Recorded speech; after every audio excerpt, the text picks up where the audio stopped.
Welcome to Elusive EV Podcast. I'm your host, Nick. Today we're going to be talking about why ratings canceled from this show. Also, Tesla has announced 15 different products. Bye! Going to be included anymore. Why do we cut? All right, that was a great show, guys. Done, everyone. Thanks for joining. Thanks for joining. That was awesome. Bye. Bye. Have a good week.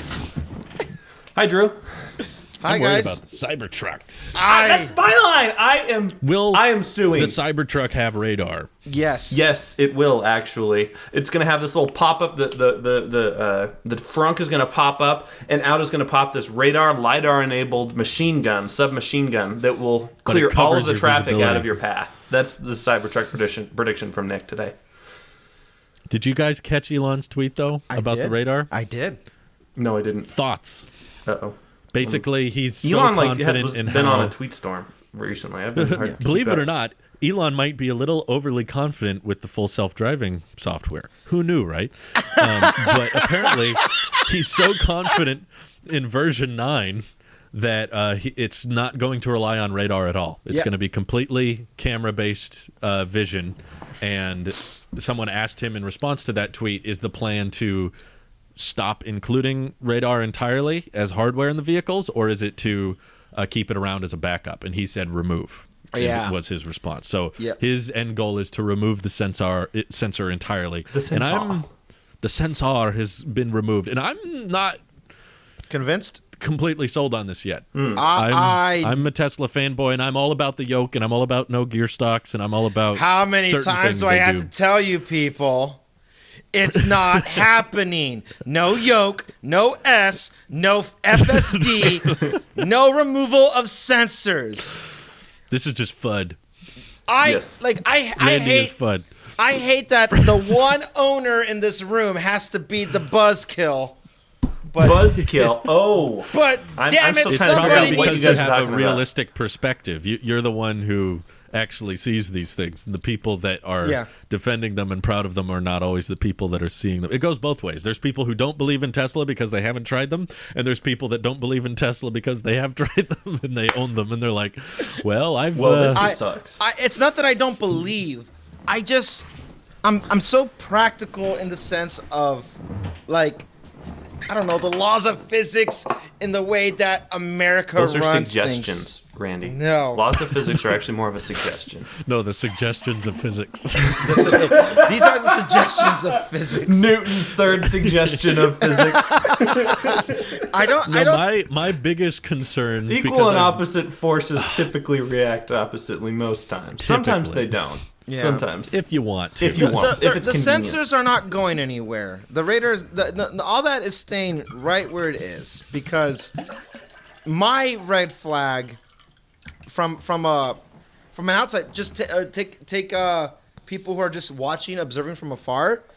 If you're removing the sensor, to me, I would say you've lost confidence in full self-driving. You're not marketing with full self-driving anymore, because you're removing hardware that's not even being utilized right now as is. It's like you're backtracking. I see it as a sense of some type of backtrack. There's no harm having it, and the sensors work well for using your sensors right now just to back up and boop boop boop boop boop boop boop boop, boop beep. Okay, cool. I'm there. Like if you were to take that away from me, I'm gonna slap somebody. To be fair, those are ultrasonic sensors. That's different. They are so sonic, it's ultra. Wow. They're not the giving you the awareness of how close you are to the wall and stuff. That's not if you were to replace that's what an ultrasonic sensor does. It measures short distances. Yes, ultrasonic only works within 2 or 3 feet or whatever. But right, that's how it's giving you those inches. They're not trying to remove that feature. They're trying to remove the long-distance radar feature. I love the long-distance radar feature. How else am I supposed to see, when I punch out on the map, all the vehicles around me? Well, radar's only facing one way. That's the only one that's accurate. You are being captured. They're all being captured by cameras. If you were to take away all my sensors... Radar is very low resolution. If you take away... I know, but radar as a whole needs to stay right where it is, because this is where the software's been written around. This is where the Doesn't sound like It doesn't. He's not lying. anymore. I'm sorry.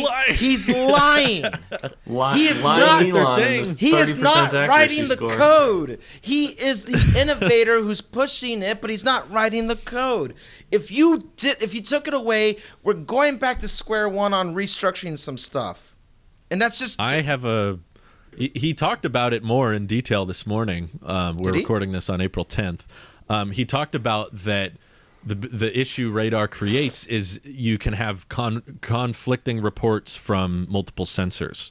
So if the cameras are saying something is happening and the radar is saying something else is happening, how do you side with which one is right? Because in Tesla's experience, it doesn't sound like one is always right and one is always wrong. In fact, I went down the rabbit hole on this because I'm very split on it myself, because I'm confused as to how all these other autonomous driving companies are saying, like, let's add LiDAR, let's add this, let's add this. And Tesla's the company that's like, no, LiDAR's stupid, and also radar's stupid. Who needs radar? Also, who even needs this, really? Let's remove everything we can. And there's a lot of people in the comments saying, we don't know what beta version 9 looks like. Elon is claiming that it runs a lot better than version 8, which is what everybody has who's on the FSD beta. But there's a lot of people suggesting that phantom braking in the car not going when it's supposed to is a cause of the radar contradicting with the camera sensors. And when you have multiple sensors reporting different things and you can't decide, and the computer's unsure which one to believe, then it trips it up, and that's why you start getting those brakes on the freeway. Whereas if we remove radar from the equation and just rely on camera-based vision, it can be more confident and see its surroundings. Because if the cameras aren't seeing, then there's bigger problems. And what about what if there's obstructions like sunlight? I get sunlight obstructions all the time. Well, that's my concern. That's where I fall back on your side, is where I'd say the cameras aren't super reliable either. This is the thing, with my life at stake, there better be some freaking redundancies going on. I'm not giving you the trust. No, full there's blindly. already no redundancy, Randy. When you're just regularly driving your Neanderthal car, there's no redundancy. I don't know what that is. I've ascended. I know you have My car is ascended. Neanderthal. My car is also Neanderthal. If I have a seizure, And that's why you people are dying. Oh, so your life is more valuable because you can afford a Tesla. You said it, not me. Okay, Listen, crazy. you said it, not me. No, that's why I still argue that I'm split on this, is because especially when it comes to safety, there should be redundancy. I would not be there as should be a split. backup. I would not be a split if you would just can we get FSD out first and then start talking about later versions? Like, can we just perfect the thing we've been working on? And I'm frustrated from a on standby point of view. Like, I'm over here waiting for this thing for years now, and you're already working on the next version. Like, no, screw that version. Get this version. I want this version. I want this one.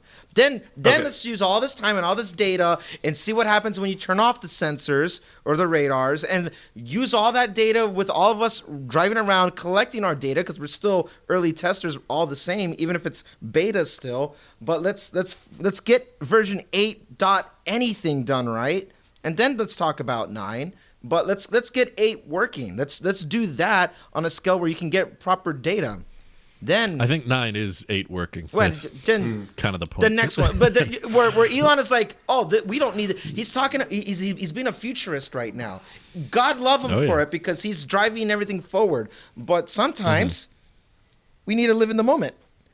And right now, Randy doesn't have his FSD in the moment, so I don't care about radars. Okay, well, so you got radar, at least. hold on. I do. Hold on. Yeah. Let's stop this little tirade here for a moment and observe this logically. We Don't have you dare. 4 different competing ideas here. All right. We have 4. vision only. Vision. We have Yeah. radar only. We have a mix of the No. 2, and human only. Okay. I think I'm not sure what radar only is. radar What's only that? would be when you have your cameras obscured by sunlight, or maybe road dust or particulates or slush or something like that, where you don't have any visual ability. That's the moment where radar is truly redundant.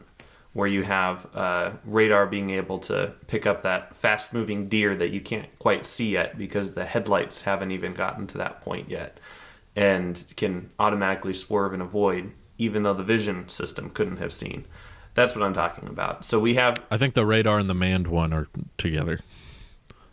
Radar... Just the person. Just the because person. Radar can't drive the car. Radar can't see lines. No, but it on adds a that road. level of redundancy. Right, so the person would be driving Okay. in that case. Yeah, That's what I mean. Agreed. Yeah. Okay. Okay.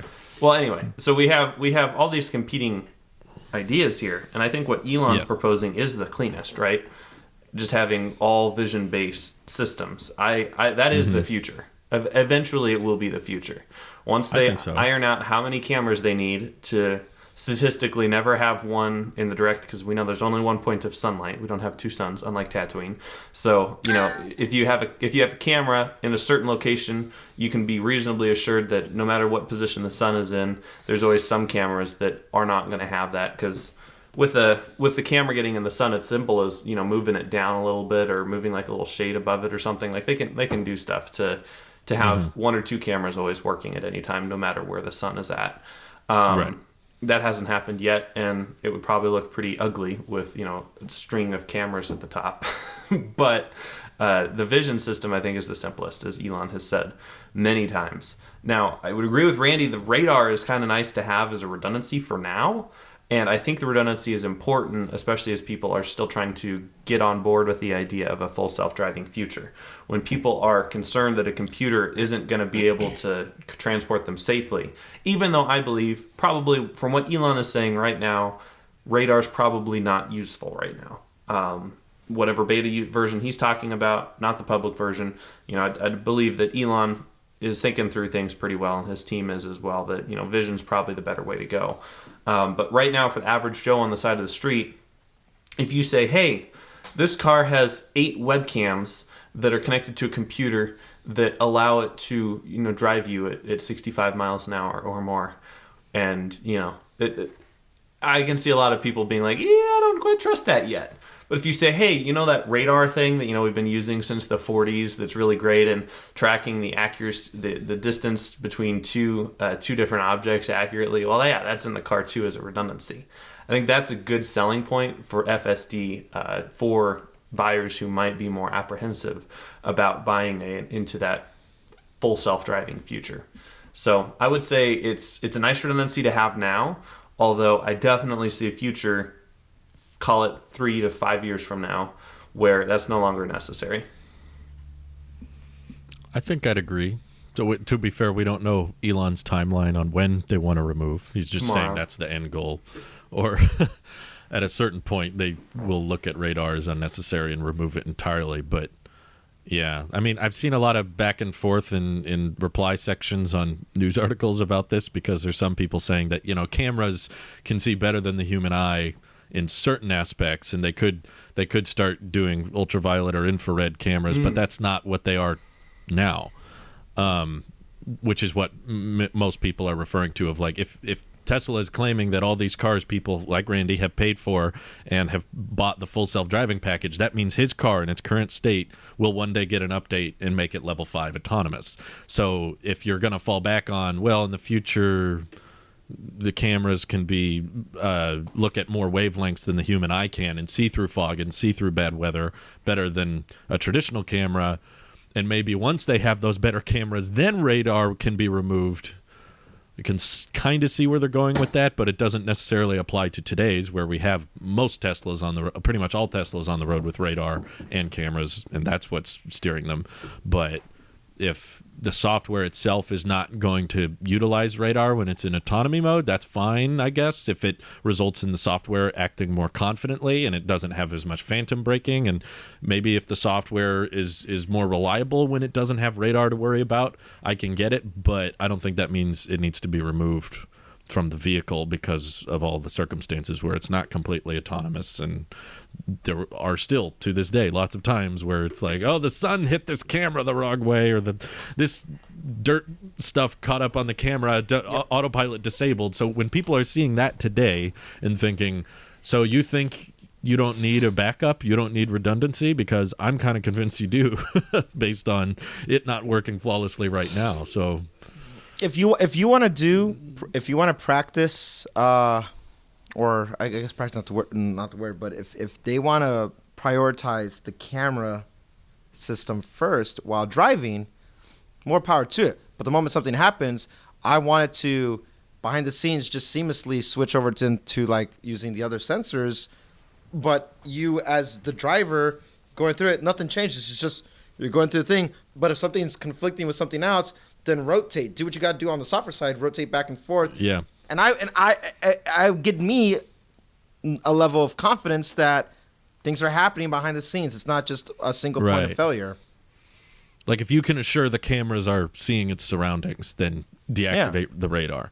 But then if it's in a situation where sensors start getting covered up, or the sun or dirt or mud or snow or whatever starts covering up the cameras, then it can fall back and say, okay, let's look on another wavelength right in front of me. In I don't case want a something single is point wrong of with the failure. camera. The idea of like, well, us as I drivers, you being a driver and like, well, you're a single point of failure. We're talking about technology. We're not talking about the human brain. We can anticipate things before they happen. Computers don't necessarily do that same log.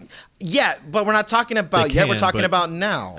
We are able to maneuver and have ways to avoid accidents that a car would just break. Are you talking about creativity? Well, to be fair, there's certain things Teslas can do that people can't, based on how quickly they can respond to an accident. But there's no problem having both. You can have your cake and eat it too in the situation. This idea like one has to compromise for the other is bull. It does not have to compromise. Like I just said, prioritize camera system then, and then in those situations where something's obscured, blocked, or whatever, and it's not confident, especially in this state, revert to the radar, the sensoring, and then but all we see is just driving, and then it's like it's nice and smooth.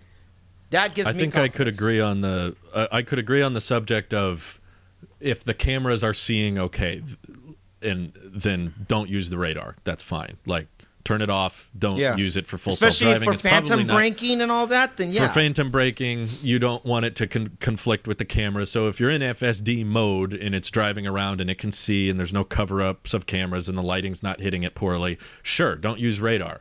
But in those situations where it does, that's when it can kick in as like, okay, something's wrong with the cameras. Let me see from a different perspective, from a different wavelength, what's going on. Let me be careful of my surroundings. I don't see tremendous cost savings on such a likely very cheap sensor, especially with Teslas getting more expensive every week. You see that? Yeah. It annoys the crap out of me. Unless you're in Canada. Well, they got something weird. It's very confusing. I guess we can talk about that unless Nick had more thoughts on the radar thing. I'm all team visual. Team visual, as in no need for backup at all? Right now, it makes a little bit of sense to have it, but at some point in the near future, again, I'd say 3 to 5 years, probably. I would rather buy a car without radar in 3 to 5 years, because that just feels redundant and expensive. I don't think it's terribly expensive is the thing. It's kind of a cheap basic. $300, $500? Yeah, make the Tesla treatment, please. The forums I was reading were saying less than 100, like pretty simple technology. I mean, they put it in pretty old cars too. It's not. Is like $100 worth your life, Nick, if for redundancies? I would say I'd be more comfortable with it if they could update the cameras to almost never run into the situation that Randy and many others have reported. That's a different conversation at that point. If we can upgrade they put what we are HDR working cameras with, in there. Maybe that's what they need. Better dynamic range. or there are some cars, I think, even maybe the Mach-E, or I'm thinking of something else. There are some cars that even have cleaning systems next to the cameras that'll either spray them off or have a little air thing that'll push off debris. That would be another level of redundancy.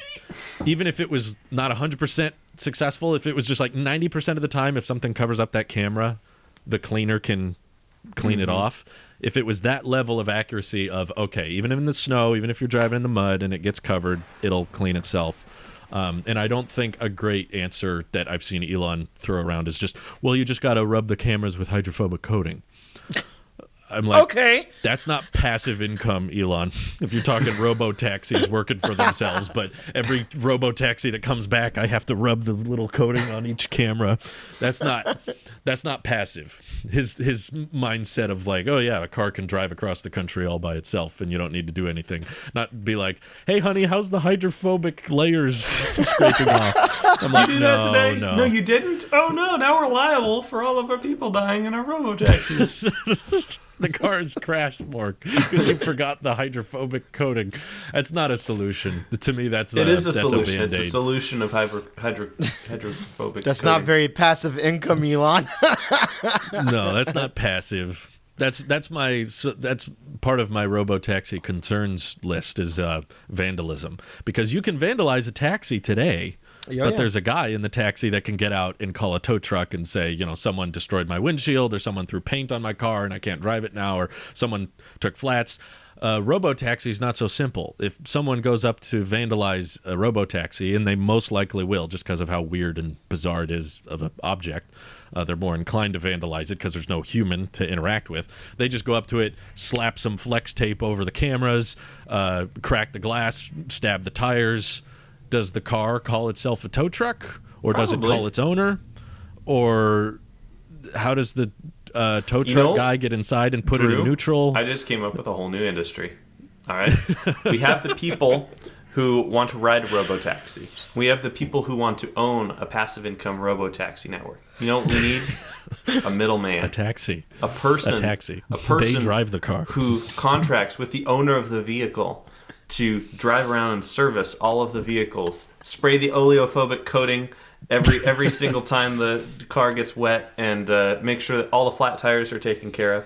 If there could definitely This to me falls back on a not so passive income. No, it's kind of like a property manager. So you think when you have a rental house that you're renting out, if you don't want to deal management.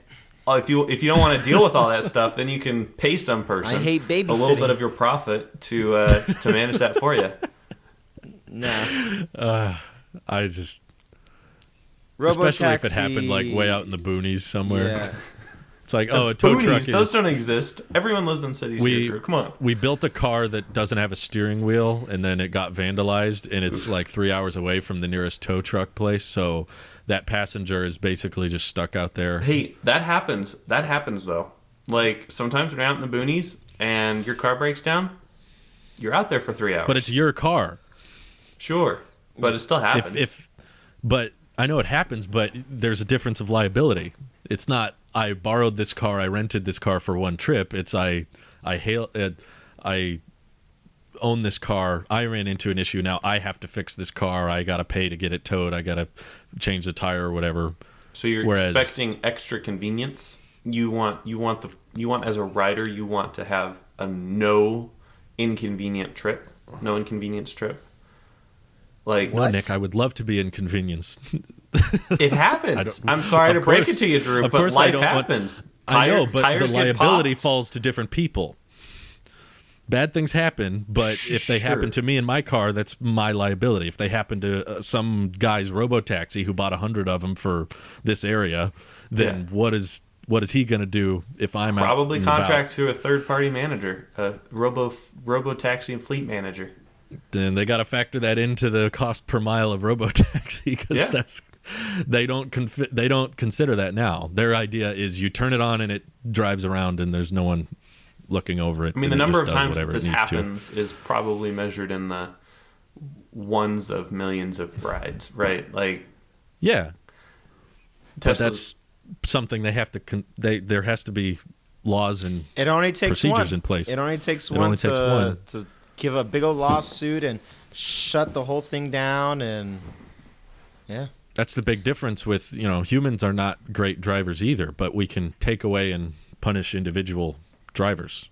Whereas if we have one piece of software driving millions of vehicles, that's different, because if one messes up, it's like the 737 MAX issues. They got to ground everything because we found a bug or we found an issue. It's a bigger deal than...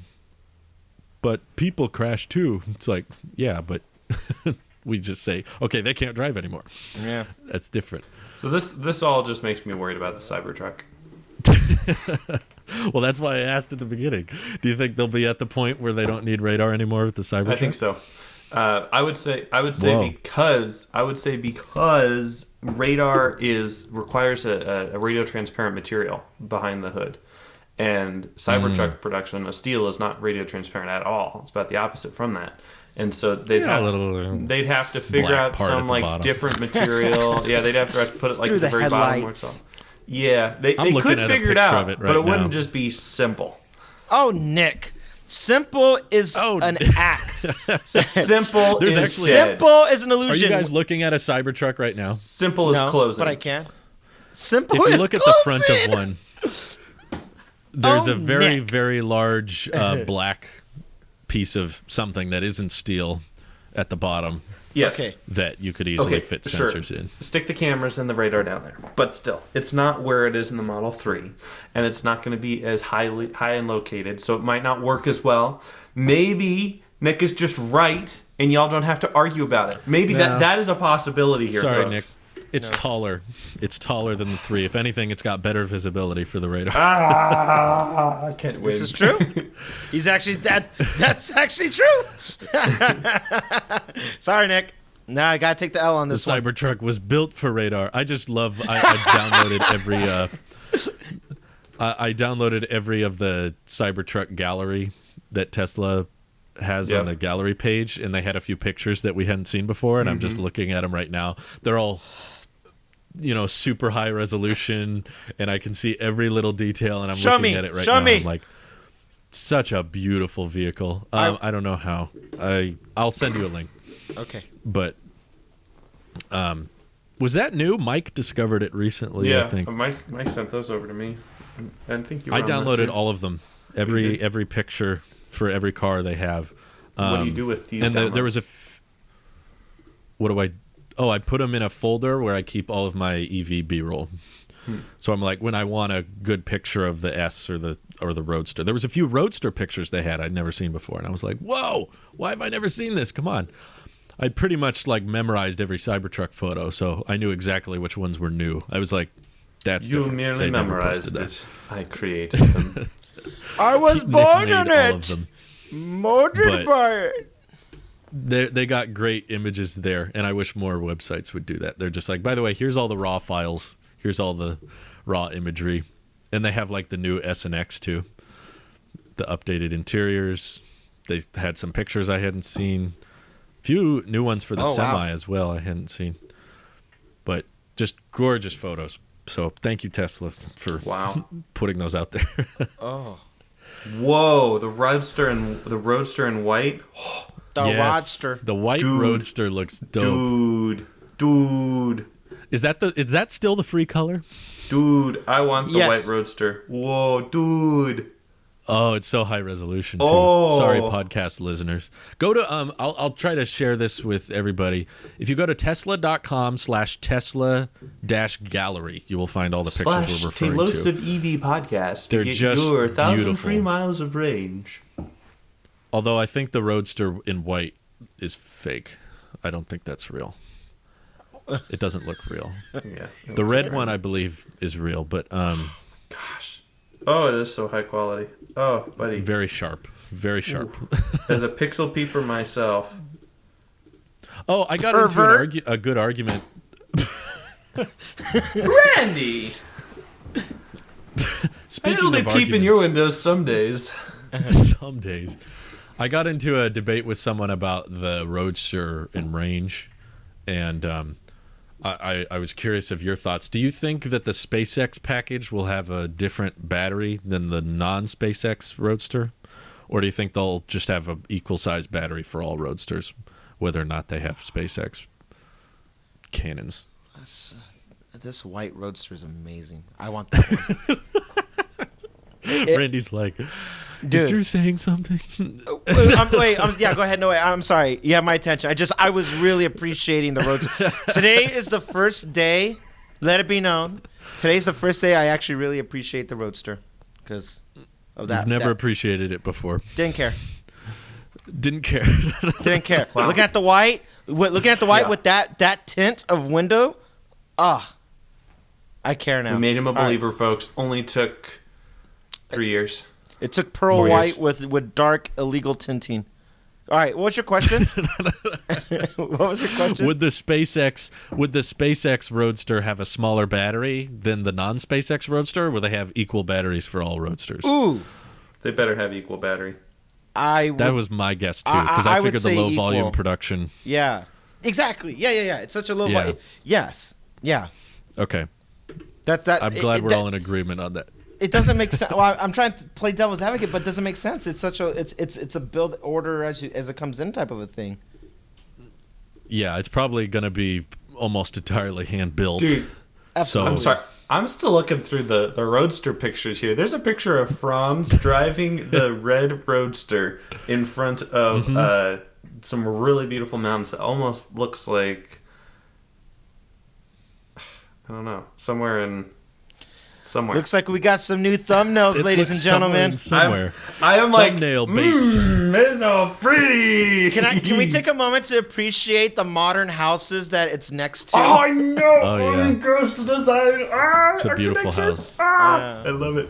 I want to buy the Very house sharp. and the car, please. That's Thank my you. dream house. House included. House included. For that price. That would be nice. No, yeah, probably for that price. Such a No, beautiful the design. house they is the can- car. Could they embed Starlink connectivity into the solar roof Oh, so that it I connects wish. to Yo, the how- satellites How through? cool would that be? There's not even a terminal. It just They're not even contract with like AT&T or whatever anymore. It's all through Starlink, and it's all in-house GPS, all in-house, the whole thing. Would love At a that. premium. beautiful. Fortunately, I I know don't we're think the Starlink fanboying. satellites would work for GPS connectivity. Oh, that'd but- be so beautiful. I know we're fanboying over Tesla right now, so I want to give some credit. I want to give some credit on this podcast to a third-party EV brand that I very Nikola! much appreciate. Yes, it's been a while since we've given some credit to Nikola. I really loved That's how they true. made that downhill rolling semi-truck prototype and then lied to Their everyone. head of fuel, their head of fuel cell research just stepped down, which I thought was funny. This is Well, me that's shocked. okay. Ready, Like- shocked, and go. Mike and I were saying, can a stock go negative? I think Nikola might set some records there. It's like even the fuel cell guys are like, I'm gonna go. So good luck, everyone. Fun day. They're just, I'm just gonna head out. Bye bye. Yeah. I'm just gonna But- get out of here. Yep.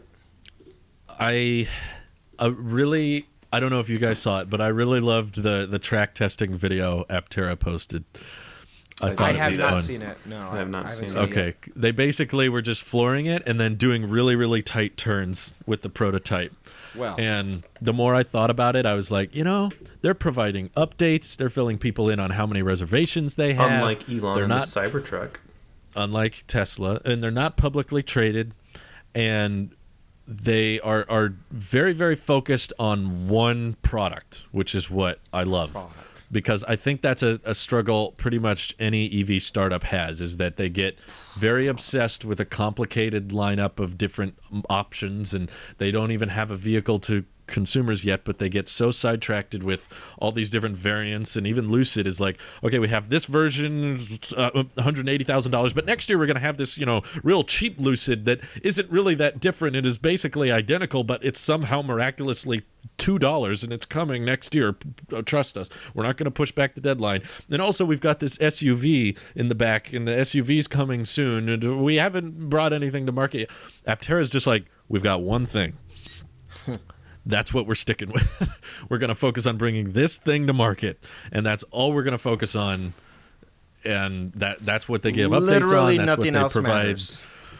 Right. They've got their target. There's been a couple times people have asked, are you going to do other stuff? And they were like, yeah, we'd probably want to do something bigger in the future, but they don't want to unveil it. They're not talking about it openly. They just have a scheduled answer when someone brings it up. But outside of that, all of their promotion, all of their marketing material is all essentially focused on bringing one vehicle to market that they're really passionate about and they're really excited for. And they also just have a mission statement that makes sense to me. Like Canoe and Arrival and Lucid and Rivian all kind of get a bit more vague. They all kind of get into the luxury, high class, not Tesla competitor, but also we're better than Tesla, by the way. And then Rivian's like adventure vehicles and outdoors. We got 2 different options, and these are going to be great adventure, but we're also going to do smaller one later, and diversify for different markets. And Canoo is like, okay, this vehicle you can only rent, you can't own it, and then this vehicle is for delivery vans, and then this vehicle will be a pickup, and they're all kind of similar platforms, but some of them you own, some of them you don't own. And Arrival's like, we're going to make a van, we're going to make a bus, we're going to go direct to business, but then also some people can buy. So there's all these different vague kind of categories to me, whereas Aptera is just like most efficient vehicle possible. Like, all in on efficiency. And I love that. I love how, like, simple and grounded that mission statement is. You love the extreme focus. Yes. They're very narrowed in. They've got a target on something they care about. And every EV startup is late with deadlines, so I'm not going to be shocked in the slightest if Aptera can't deliver their vehicle on time. I'm expecting it to be late. Actually, I'd say first deliveries probably won't be till like summer of next year. Even though they claim first deliveries will be end of this year, I'm like, okay, you got it. You'll get there. I'm like, just do the best you can, okay? But pretty much everybody is late, even Tesla. So I don't think we should really. What? Yeah. What does that even mean? You're I don't welcome. even get that. You're welcome. Like you're so late, you're not Interpret early? that however you want. Yeah. I mean, it's not early, but It's the new Like, early. Not old early. Old early is early. New early is late. it has now become abundantly clear to me the Model Y was the exception to the Elon time. Heck yes.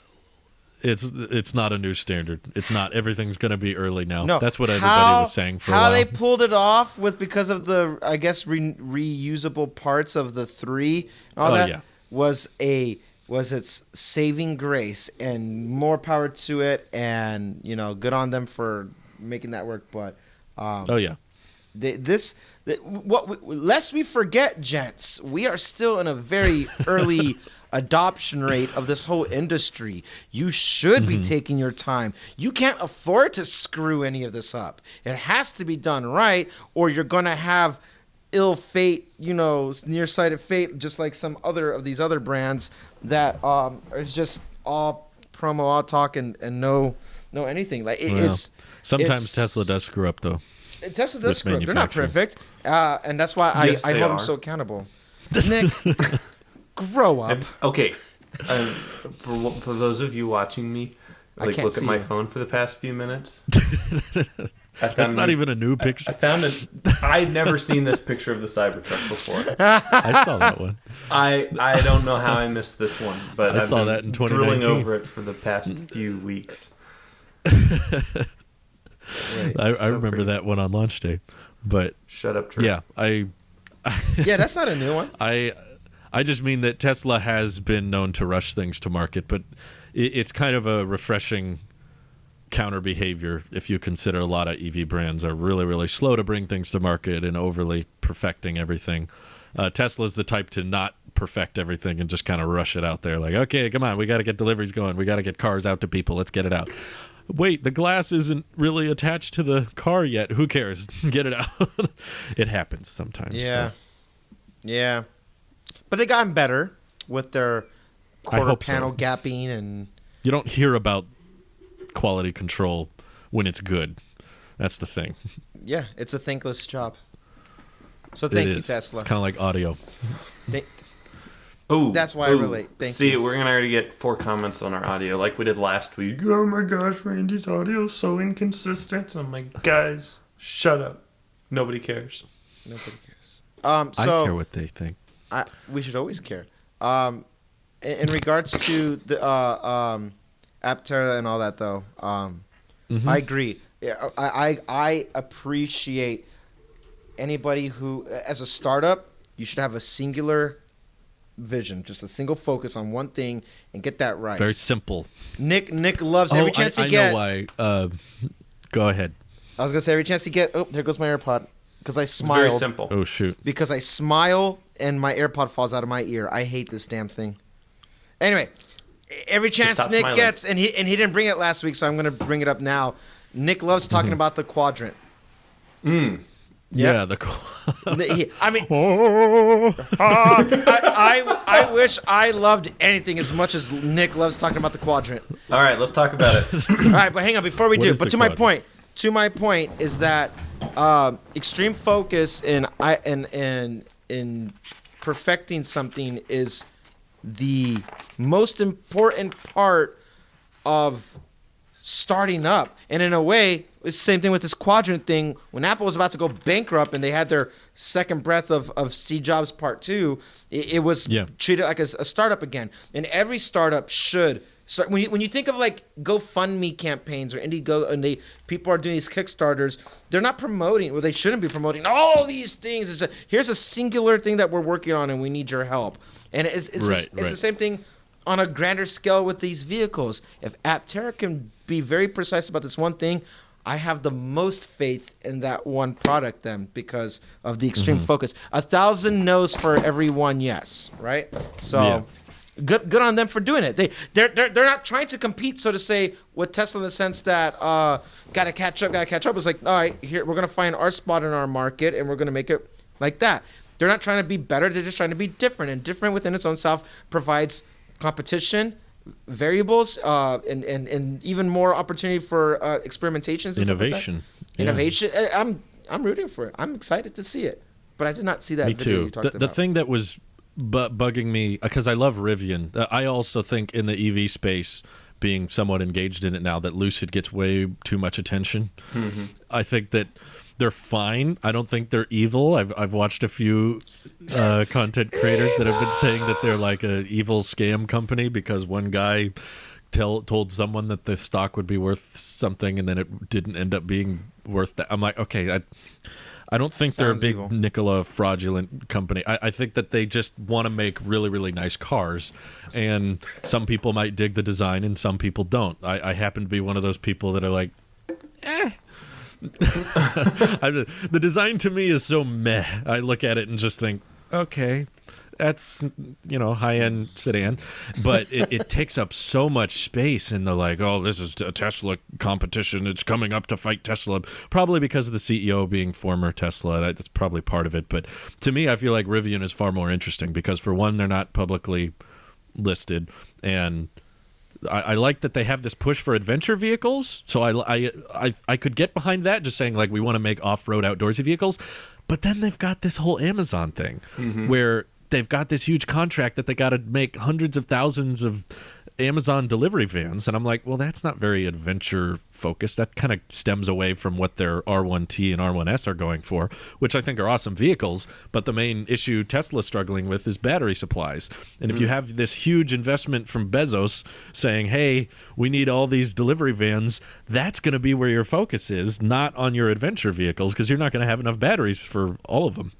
You're going to have to be very low volume and very niche and kind of high price with your truck and your SUV, because all of your spare batteries are just going straight into Amazon delivery vehicles, which at the end of the day, it's still electric transition. So it's all good. I'm glad they exist, and I'm glad there's more delivery vans. But to me, that's what I just meant by like the mission of the company is a bit more vague, and they're targeting kind of multiple things. And same with like Lordstown, which I can't quite figure out right now, but they're like, oh, we want to mainly do fleet vehicles, but the fleet vehicles are only going to catch on fire sometimes.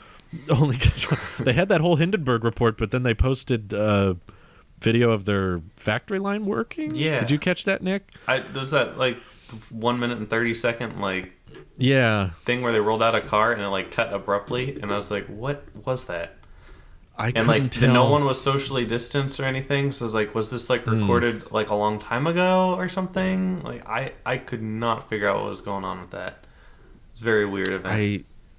I don't really understand what their whole because they advertise their truck as it's for like the everyday person, but then they say like we want it to be for fleet vehicles. But I feel like that's kind of a weird cop-out response, because scaling production is tricky, and that's the complication Tesla's having. So to be like, well, we just do fleet vehicles, is like, You mean you only do the difficult part? It's like if you can do fleet, I don't see why you couldn't do individual sales. They rolled one vehicle out, called it the beta reveal. I'm watching it right now. The comments are like, "Hey, it went uphill." There's two vehicles. You didn't see the string. So, yeah, all right. I wish them the best. I don't want there to be more Nikolas out there because I honestly think that there are too many people in the Tesla community that are too eager to cancel any EV competition. Yeah. I've watched a few of those channels. I won't name names. I've just seen a few that are just like, well, they haven't delivered it yet, therefore it sucks. I named one. Therefore it's terrible, and they're a scam, they're a fraud, they're just like Nikola. And I want Nikola to be the exception. I want more EV companies to be able to deliver on promises and actually hit it to market. And I'd like to think that's not what most of them are, but to me, I wanted to give credit to Aptera just for focusing on one thing, and they've got it down. They're like, this is what we're for. This is the market we're serving. We're not going to be like, and also, we have a bus in the back too, because I feel like so many EV startups do that type of thing where they're like, also this. Have you guys delivered a vehicle yet? No, but also we're going to do this Jet later skis. too. So here's the invest button, right there. So I'm like, thank you for focusing. We appreciate it. That's Also, I just love the design of the Aptera. Can I say that again? Me too. Like it is. My wife does as well.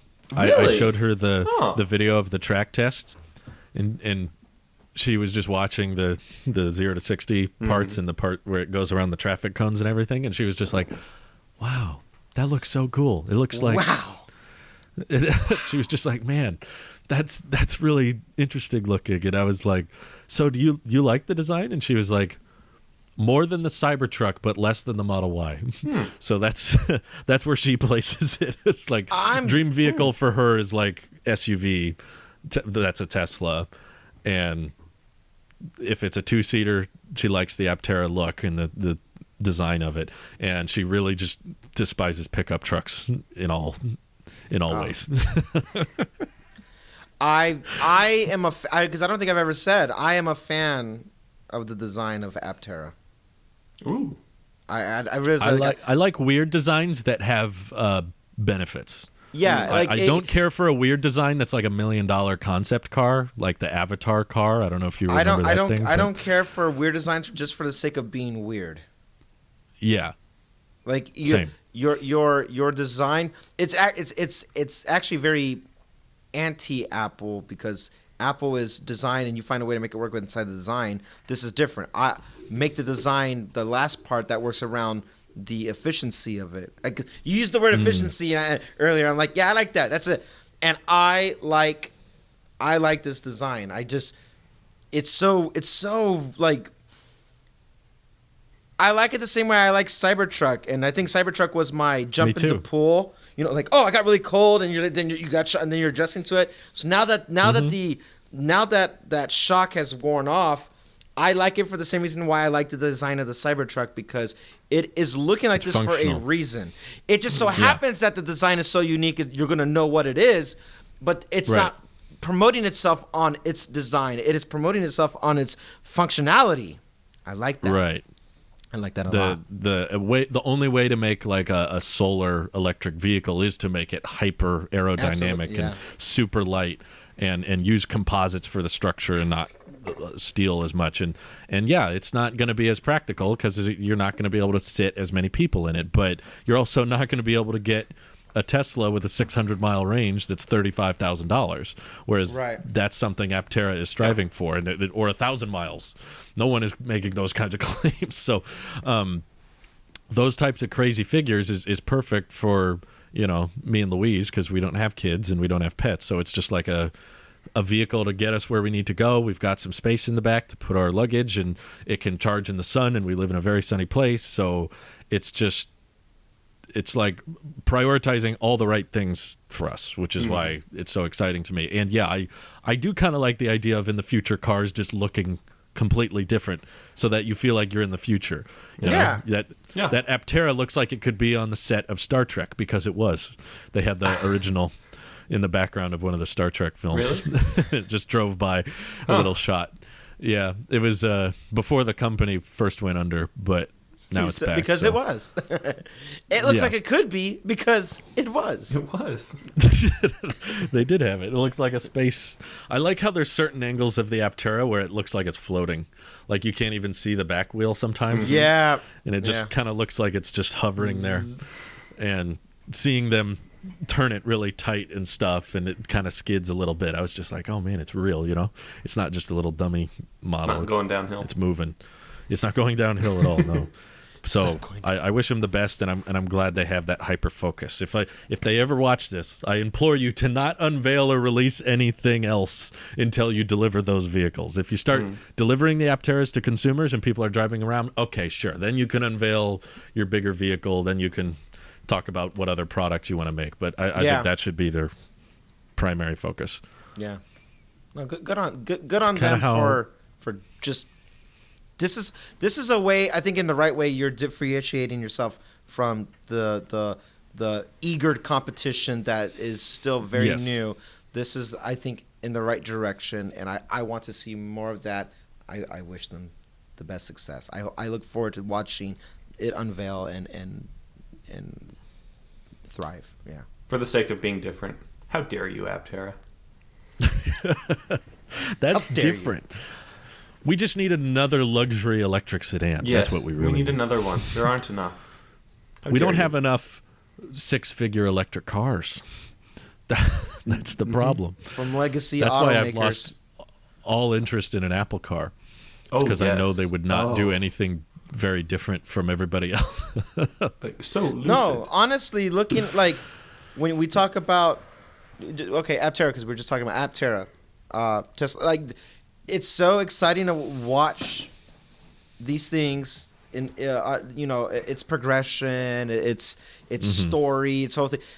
Apple's version of this is very dry and boring to me. If it was to come out, because it's like you're not. What's different about your car? Yeah, you're not being original about it. You have iCloud. At this point, Apple couldn't do that, though, because Apple is this huge, established, multi-trillion-dollar company that has responsibility to its shareholders, its employees, and itself to keep going and being a profitable company.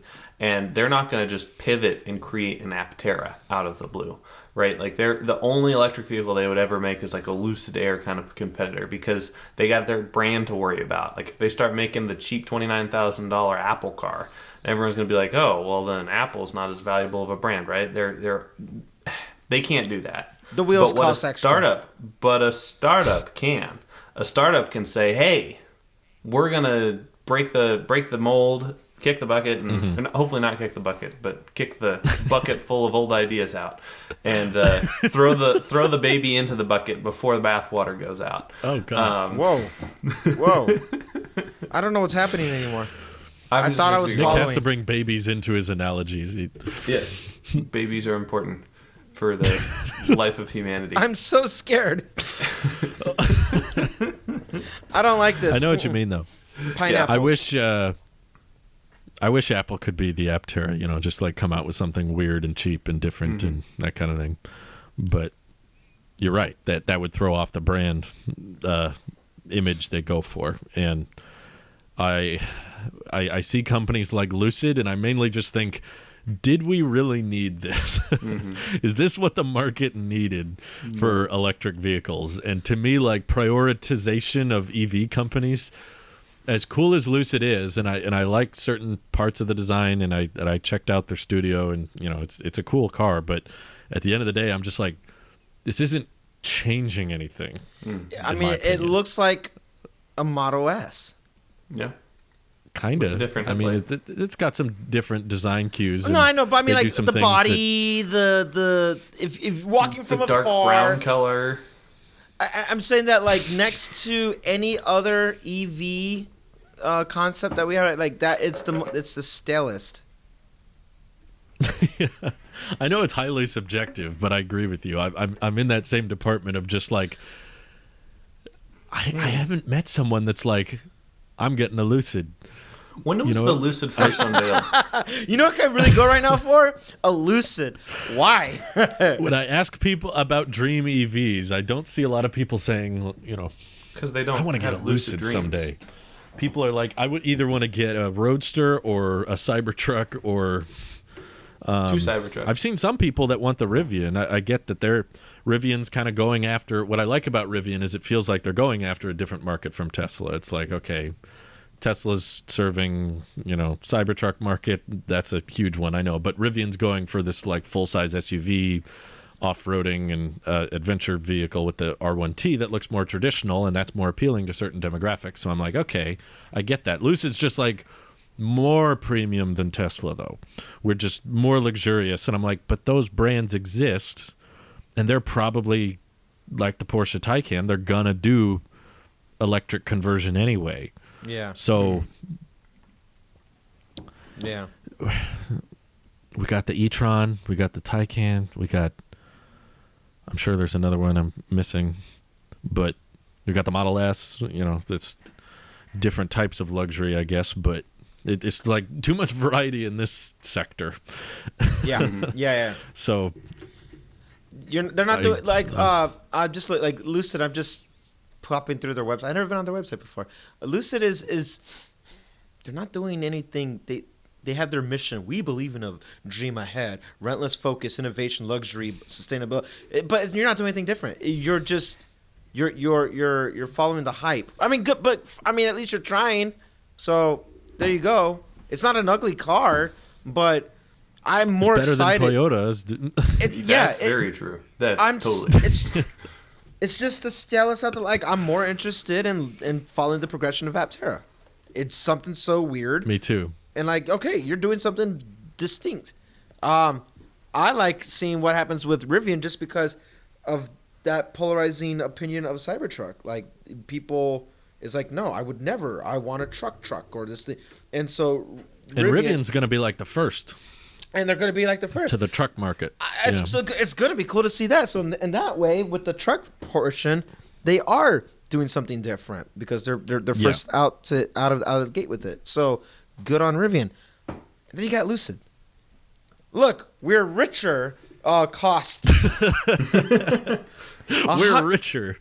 That's the Tesla point. uses carbon fiber. We use high quality leather here. You can design yours today for only starting at 131,000. 131.5. Lucky me. I'm building my Lucid I bet right they're now. high on the list of people saying, if I couldn't get a Tesla, I'd get a blank, that kind of answer. Okay, here's a question for you guys. All right, let's play this game. Let's play this game. You too, Nick. Cybertruck's off the table now. Everything's off the table. Tesla is no longer on the. No. What? I refuse. What altcoin equivalent to Tesla? What alt car would you put your backing in? Would you say, okay, I'm gonna get an EV now? You're here to get an EV. Are you looking? What's your electric model? DeLorean? That you can reserve right now. Are we? Oh, we're using our made-up names. That we have to reserve right now? Oh, come on. Oh, we're using our made-up. I choose the Tailosive car. Ooh. I did the Batman 1960. Yeah. See, I probably have a bit of a cop-out answer because I'm very, very interested in an Aptera, regardless of Tesla being an option or not. So my go-to would definitely be Aptera. That's a fine answer. Okay, Nick? DeLorean car. I would love there were some rumors about them working on a DeLorean EV. I would love that. Mm-hmm. I would totally be all down for that because it's basically the Cybertruck. That would be me. Okay, well, I'm going to go off of what we can go on websites right now. Then I'd wait it out. Reservations. Then I'd wait it out for my electric DeLorean. Just play the game, Nick. I don't want to play your game. I want the Cybertruck, Randy. I get it. You saw how easy it was for Drew to just answer Okay, fine. I'm not I want an pulling teeth out Aptera, of but your- then I can't be different. I want to be different and special. You would do Aptera? I probably would. Yeah, Aptera's my third favorite car. Cybertruck, electric I would- DeLorean, Aptera. Test this off the table for me. I would go Rivian. Nice. Oh, The truck or the SUV? I would most I'd do the truck. I'd do the truck. Okay. So Fair enough. reason being Wouldn't is you want to get the Hummer? That thing can do a crab walk. Yeah, they got the SUV Hummer now too. Just so I would do the R1T. I was looking like I like the look of the R1T. You know, I It's prefer nice. the Cybertruck overall, but it's a good looking truck in my opinion. Okay. So reason being for me is I know I'm gonna need more seats than a 2-seater, and that would take Aptera off the table for me. And That's why I was trying to think of a second answer as you guys were answering. I'm thinking of a more obviously, practical one. I think it's fair to say we're all the most excited about Aptera, but I would definitely find more. You have one kid and functionality. the Aptera doesn't work anymore. If I need to bring something from IKEA, it wouldn't work anymore. You know, I need Yeah. If you needed to go grocery shopping. Yeah. Listen, Tiny amount. They say 25 cubic feet of cargo space. if I need so- to go to the gym, I can't take the Aptera. Would Please, you take to the Jim.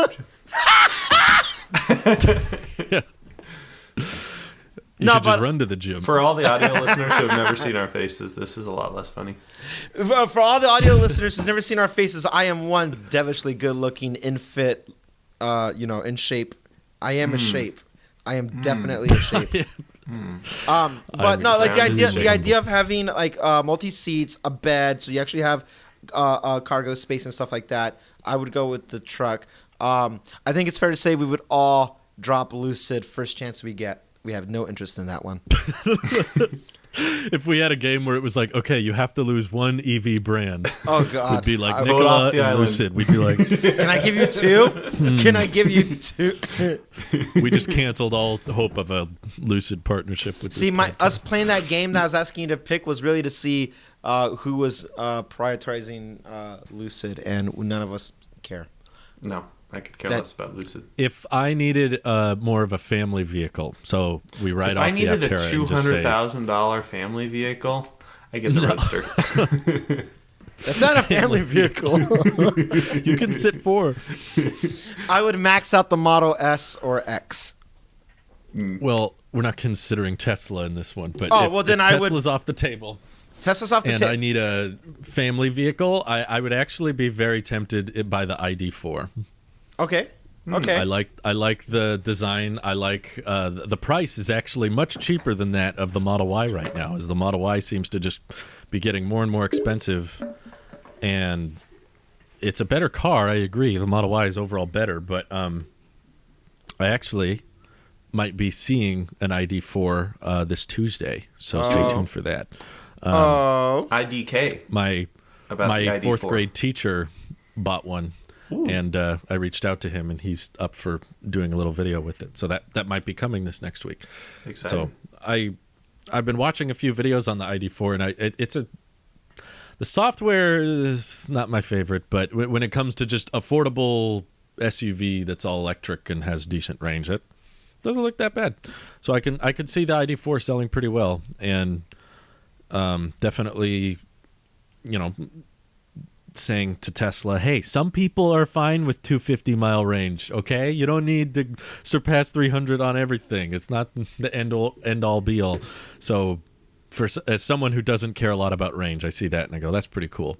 I don't know enough about the Kona EV to suggest that, but I've seen affordable pricing on that as I well. really And I'm want already the a Hyundai owner, so F-150 EV. That's going to be a good truck. you're saying that sarcastically. It might be. I don't know.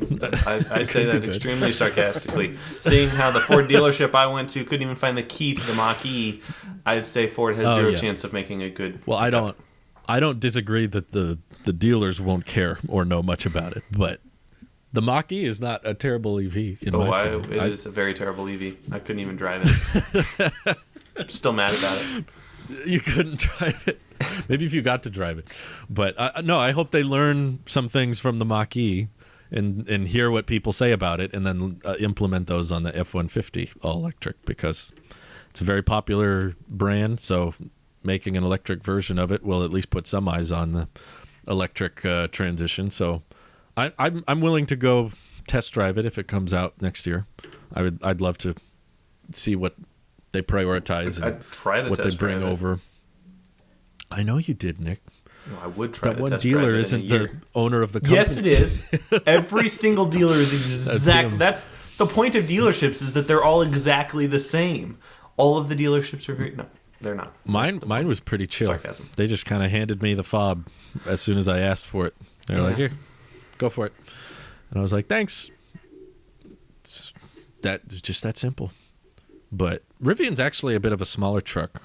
To probably more in size with a Tacoma, but a lot of people like those size trucks. So I like Tacomas, yeah. I mean, the Tundra's nice too. I don't mind the Tundra, but I was actually in market of a Tacoma about 2-3 years ago. I was like right about to put my money on it, but then I was like, nah, we'll wait. And thank God I did. Yeah. Cybertruck changed everyone's truck plans, I'm sure.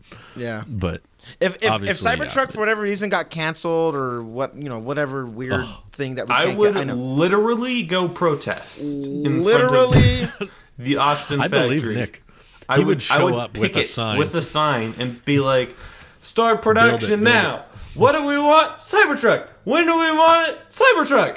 What if it was a problem with like the exoskeleton and they had to make an aluminum version? Would you still buy it? Probably. Just a little bit. Okay. I'd probably still buy it. So it's not just the durability. It's also durability just is definitely a huge factor, but I'd still get it. I would be less excited about it, but I'd still get it. I think I would too. I like the look, regardless of the exoskeleton. I still think it looks cool. I'll have to ask Brittany if like hypothetically aluminum. That's an interesting question. I'll text her right now. Let's see what she says. I know Mike's wife is really close to saying that if the Cybertruck ships with a yoke, she won't take delivery. What? Me and her are like almost polar opposites with our car preferences. Really? She's like, I like big cars. They like big trucks that feel safe and high above the road. And I'm like, oh, I love tiny cars. I like feeling as small as possible because I have driven big trucks in my life, and I hated that. Working at the Mansion Ranch, driving around the F-350, I just felt like I was going to break everything around me at all times. And I was like, I don't feel comfortable right now. I just feel like a tank that's going to hit everything. So I'm very comfortable driving our little sedan because I know exactly the little tiny spaces I can park in, and I'm not worried about not being able to see the edges of things. And the Aptera is probably going to be that even more so because everything it's still as wide as a Model 3 though, right? In fact, it's a little wider. It's wider than the Cybertruck. Whoa. It's very wide, but just from the wheels on the front being separated, which is for aerodynamic benefits. So it will probably struggle in some parking instances. Saying, the Aptera's not going to fit in my country. It's too big. Brittany's response I've seen that. Was, what does this mean? It's weak? Yeah, a little bit. I mean, it's like every be other truck. She said she'd be upset. Well, Would it be a deal breaker though? She'd be upset. That's not the question. What if? Okay. Oh, that's a better question. Would you take lack of durability in favor of better range? Ooh, what if the range was improved because steel's way heavier than aluminum? She's giving me non-answer. Right, she's potentially a deal breaker. Wrong answers only. What if? What if it's better range? The thing to keep in mind is, if it's aluminum, okay, it's not as durable as the original prototype that everyone was happy, but it's also just as durable as every other Tesla. She said she would get crushed like a soda can. I wouldn't survive in a car accident. I mean, it's still a Cybertruck, so even if it was aluminum, we've lived with pickup trucks that don't have exoskeletons for a long time now, and that's exactly why we don't have one. That you said yourself the Tacoma was on the radar at least. It was on my the radar. non-existent radar. Brittany was not excited about it, but I was like, we need something. I like the size of it. It's small. It's doable. But she is in the camp. My sister's in the market for a pickup right now. She's in the camp of durability. Over My range? takeaways. I guess so. Yeah, I guess she would want Okay. durability over range. That's how I'm describing. Fair enough. Transcribing it. Yeah, I would she'd too. be upset. To be fair, If they took away the thing, yeah, she goes, it's very possible it'd be a deal breaker. So she wants the stainless steel. That's something that's selling her on it. that's a good question. That is a Well, good how question. about I'd be you? curious to see more people. I'm talking to the audience. This is a fourth wall break, Drew. Oh, Let You us know got in it. the Wall comments break. It's like a below. fourth wall break. That's like 16 walls. I still wouldn't mind it, to be honest. If I could get better range and just say like, okay, it's as durable as any other car. Okay, that's, I'll be honest, wouldn't now be a that deal I'm breaker. thinking about it- And honestly, the more range, if it was like a substantial like 200-mile range gain, which it might. oh, I doubt it'd be that. More. Really? Okay. All right. If it was I was like thinking from like 500 to 50. 700, I'd be like, I could take it. I could That- take the range. that- No, I bet a at ton of that people would point, do. I think we're dealing with that diminishing return about how heavy a battery is going to be. So I would be okay with doing something that is like meet in the middle, because I just for the sake of it's lighter but more range, it wouldn't be that much more without them increasing the size of the battery, which is increases the weight, which is counterproductive at that point. So Yeah, but steel is heavy. It's a very which is heavy why metal, which and is that- why it's going to have such a stupid range to begin with to help lug that around. Yeah, they have to include a huge battery. So if it was a difference, to me, the way I was envisioning it was the single motor Cybertruck could hit 300 miles with an aluminum design instead of steel. Okay, it's not as durable. You're not going to be able to hit it with a sledgehammer. You're But just it's gonna have to take care of it. 40,000. You can live with it. But it's 40,000 for I a could live with 300 that. mile range. Yeah, I could live with that. You know, you don't have to paint it, although I guess it'd probably be easier to paint if it was aluminum. Sure. I've been told they paint cars just because the aluminum would age terribly without the paint, and I'm just like, well, you're covering a very fragile material with another very fragile material, so I don't know. You And then I first covered fragile that with a material very is more fragile durable. piece of paper. Yeah. So you take your aluminum, which is fragile and would not age good if you didn't paint it, and you cover it with something that doesn't age good, so you have to cover it with something plastic.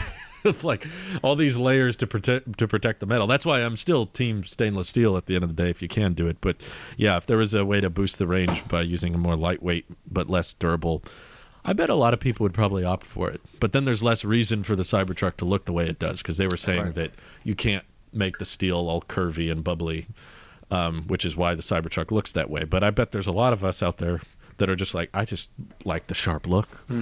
I don't even... If there was a way for them to make a Rivian-looking Tesla truck just out of stainless steel, we'd still be like, yeah, but can you make it look like the Cyber one, though? Because that's more timeless-looking and more iconic. So I'm going to come around I'd with a rather hammer just- and take off the side mirrors and call it a day. yeah, day one. Yeah. They're magnetic. They just yank right off. I Boy. can see that. Well, Randy, that's a big yawn you got there. Yeah, I know. That was You weird. okay? I'm just boring you? I'm worried about the Cybertruck now. Well, I was worried about the Cybertruck before, so I'm glad I inspired you. Oh, I know what I was going to ask you about. Tax credits. Do you believe my theory is correct that they're just going to increase the prices to counteract? Yeah, I totally watched that video. Well, I summarized it for you. I assumed you did. I know you just did, so thank you. Appreciate the summary there. Yeah, I definitely agree actually with you. did watch that video. I just don't know. I don't see them just like saying, "Oh, cool, all our cars are cheaper now." I don't think that'll happen. Hey, cheaper now. Yeah, I don't know. Yeah, I don't know. The tax credit Because is there a are too very many big people incentive. going around saying, "See, when this tax credit comes back and this tax credit comes back, the Model 3 will actually only be $12,000." And I'm like, that's not gonna happen. No way. It's like, if you could get a Model 3 for 12 grand, there would be just a a huge influx of orders that Tesla couldn't keep up with, that they would much rather just jack up the price so that after tax credits it still ends up costing around the same as it does today, and they can justify the higher profit margin and take that profit and put it towards battery production, which is ultimately what matters more, in my opinion, than more tax credits lowering the purchase price. That's a very short-term solution in my mind. We need to... I'm for the government helping EV companies in any way they can, but I would say help them build batteries faster. We need to find a way to build cars cheaper, not just knock off the purchase price. I agree. That matters more. I agree. So mass adoption at that point, if you can help. Mm-hmm. If you get the government backing of it, I mean, the government's not going to run out of money. Yeah. No, they did that years ago. They just keep printing more. Yeah, we've been on borrowed time. So while we're at it, can we at least leave with the Earth being better than when we came into it, at least? So Sure. let's do that for us, government. Thank you. Something. Bye-bye. Something. Please. Bye-bye. I am somewhat glad. I mean, a $10,000 tax credit would be nice, but I have a feeling if there's a $10,000 tax credit, Tesla's cars will miraculously go up $7,000 or something. They're going to be like, whoa, it's so expensive, but they're going to emphasize that. I mean, we after keep looking at how the potential savings. prices are increasing now, just on a random Yeah, they've Tuesday. gone up like $2,500 in the past couple of months. Crazy. Slap me Yeah. I hate that. silly. I kind of wonder I guess if part there's of no that... demand. Well, I kind of wonder if part of that increase is due to parts constraints and, the Suez Canal. I'm sure that is. And Yeah. also just the general inflation that we're kind of experiencing. I mean, even the Fed has acknowledged there's some quantitative easing happening right now. So I notice it. We track the price of cheese at the grocery store. Yeah. We noticed. Yeah, no, It's all going exactly. up. So I kind of wonder how much... Of course you would, Drew. Just one slice. Just one Drew's slice. just like, Drew's talking to the No, clerk. we track everything. Drew and Louise are talking to cheese the was clerk, the and the most clerk is noticeable like, "Sir, I don't know why mozzarella is 12 cents more expensive today." And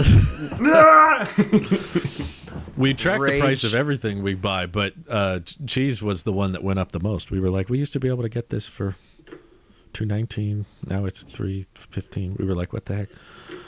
So yeah, it's. I think Tesla rose their prices the day the stimulus checks went out. yeah, By a miraculous $1,400 more. Oh, well, cost of doing business, ladies and gentlemen. It costs what it costs. It is what So it is. Hey, we don't make the rules. We just follow the regulations. Mm-hmm. They do that. They're doing the haggling for us. There's no dealer, so they're adding their own dealer markup every day. Just for this ongoing thing until something else passes or whatever. Our prices are going to temporarily increase about $1,400. And for the state of California, we're looking at maybe $2,000 more probably. Yeah. I don't like them changing on the fly. I just imagine Apple doing that with iPhones, Oh, I would $600 more now. I would punch Craig right in the throat. Yeah, and then we're only doing we're doing it for only $750. Just kidding. Now it's gonna go up to $850. Just kidding. Our crack marketing team says the pricing. No, that's a no. Well, I don't know when we'll see you again, Randy, but I hope you have safe travels. Randy's doing the probably going to be round the off country for road another. trip. I will be away years. for a while. I kicked him off though. That's the takeaway. I didn't even It's all say my fault. goodbye on the tech one either, and that's the one where we have Yeah. viewers. But yeah, Viewers don't care We'll about see you. Randy again They care about someday. Drew and me. Yeah, that was I don't know, Randy. We're worried about Randy. He's a little MIA. Yeah. No, I he's should probably here do a in spirit. statement. You know what? Anyway. What we need you to do is just record just a few pictures of yourself, just like, and I'm I'll just- alternate Not them. pictures. throughout I was posts. going to say, could you do a video where you just don't say anything for an hour and 15 minutes, but it looks like you're listening, and we just put you on the side and I was you about to never say a thing? I'm gonna die. I will do that. I could sit still for an hour and 15 and go like this. Even just a few minutes and we can loop it. You could even be working on something else. Like you could be typing on occasion. You're just like clicking around and you're like texting, and people are like, "Oh, cool, Randy's there," and then he just says nothing. the whole Yeah, just time. be like, hey, Randy's wearing that same shirt again. Yeah. You know what? You could do this. Do that. I'm gonna do this. I'm actually that. gonna do Okay. it. And Because only we people figured it who out. minimum- listen to the very end of the EV podcast will know what the joke is all about. Yeah, we're gonna do this because bare minimum, you guys can take it. You can run with it, whatever. But I'm gonna sit here for an hour and 15. I'll even give like 5-minute wiggle room. So hour and 20, I'll be right here. First 30 minutes or so, I'll be very intently like. The next 30 minutes, you're gonna see me kind of like look like I'm looking at something. I'll time it at the very end where I'll just be like, I'll even do one better, Nick. At the very beginning. 3, 2, 1. He'll sync and everything. Yep. Oh my gosh.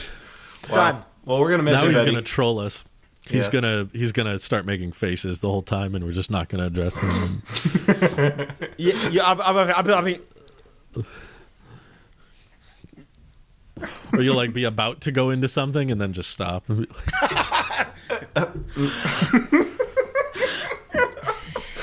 because you guys are gonna be love heated, and this. I want to act like I want to interject the whole time. and the audio listeners will have no clue what's going on. Yeah, This is perfect. that's perfect. This That's is the best perfect. idea we've ever had, guys. Sounds This great. is it. Take care, everyone. See ya. Bye bye. Have a good week. Bye. Bye.